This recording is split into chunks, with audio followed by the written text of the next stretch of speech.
কেউ যদি 200-র উপরে সিট পায়, 250 পেলে তো কথাই নাই। তারপরে ওই শক্তিকে আপনি ধরে রাখতে পারবেন? বাংলাদেশের ইতিহাস কি বলে? নির্বাচনের সবচেয়ে বড় সৌন্দর্য হচ্ছে অনিশ্চয়তা।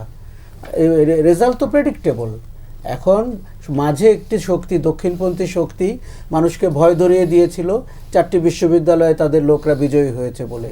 এখন তারেক রহমান দেশে ফিরে আসার পরে আমরা দেখতে পাচ্ছি, এবং আমি খুব চিন্তিত, সেই শক্তি আবার তারেক রহমানের সাথে দেখা করে বলেছে তারা নির্বাচনের পরদিনই সরকার গঠনের আগেই বিএনপির সাথে বসতে চায়। এর মতলবটা কি? মতলবটা হচ্ছে জাতীয় পার্টি হতে চায়। যদি আওয়ামী লীগ আর জাতীয় পার্টির দিকে আমি তুলনা করি, আমি তো চাই না। আমি তো চাই বাংলাদেশের শক্তিশালী বিরোধী দল হবে, সে তার রাজনীতি করবে, সরকারকে নজরে রাখবে, সরকার দুর্নীতি করছে কিনা দেখবে। দেখুন, কেউ যদি 200-র উপরে সিট পায়, 250 পেলে তো কথাই নাই। তারপরে ওই শক্তিকে আপনি ধরে রাখতে পারবেন? বাংলাদেশের ইতিহাস কি বলে? আমাদের এত সব কথার পরেও 5ই আগস্টের দুর্বিষহ ঘটনা আওয়ামী লীগ এবং শেখ হাসিনার উপরে ঘটার পরেও আমি একটি পরিবর্তন দেখছি না আচরণে। রাজনৈতিক দলের ভেতরে দেখছি না, সরকারের ভেতরে দেখছি না, প্রশাসনে দেখছি না, পুলিশে তো নাই।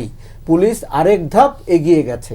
আপনি হাদি হত্যার ব্যাপারে পুলিশ যা করলো, এটা ওই জজ মিয়ার কথা আমাদেরকে মনে করিয়ে দিচ্ছে। কেন? কারণ হাদি হত্যার ব্যাপারে পুলিশ বলতে পারে তাদের কাছে 10টি নাম আছে, তারা প্রকাশ করে দিবে। পুলিশ কি মাফিয়া? পুলিশ কি আন্ডারওয়ার্ল্ডের শক্তি? 10টি নাম থাকলে 100টি নাম থাকুক, সে তো প্রকাশ করবে। তার হুঙ্কার দিতে হবে কেন? কাকে ভয় দেখাচ্ছে?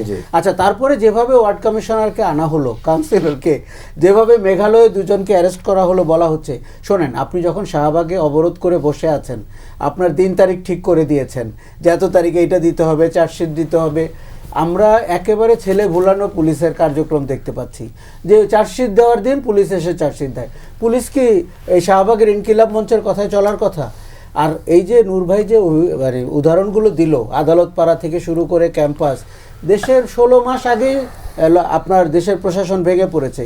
ইউনূস সরকার আসলে ভবিষ্যৎ বলতে পারবে আমরা যখন নিরীক্ষা করব সে কোন রোলে ছিল। এই যে আমরা এনসিপি, লাস্ট কথা বলি, এনসিপির যে আজকের অবস্থা, এটির জন্য দায়ী কিন্তু প্রফেসর ইউনূস। সে 3জন ছেলেকে ঘাড়ে তুলে নিয়ে একজনকে মাস্টার মাইন্ড করে তার ক্যাবিনেটে ঢুকিয়েছে।